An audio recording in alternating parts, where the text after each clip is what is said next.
It's interesting because at the end of last year, you saw Bitcoin skyrocket above $100,000 per Bitcoin. You saw that interest really start to taper off at the beginning of this year.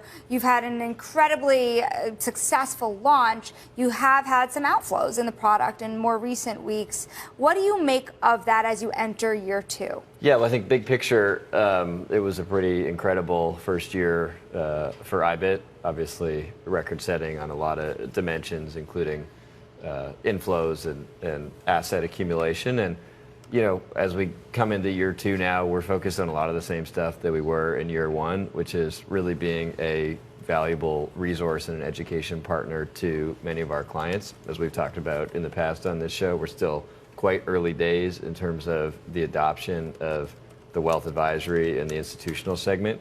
And so we're spending a lot of time engaging with those types of clients. Is that where the growth is? We just heard from Kavita Gupta at Delta Blockchain, who said institutional is the next catalyst in 2025. I mean, how much opportunity is there?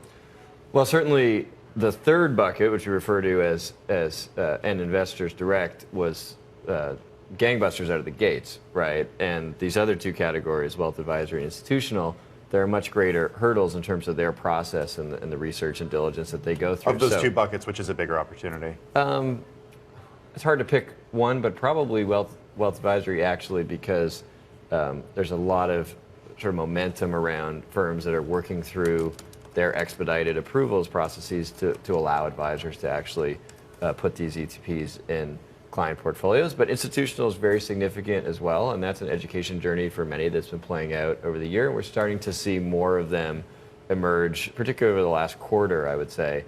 You saw more institutions and a little bit more wealth advisory in the overall mix of inflows.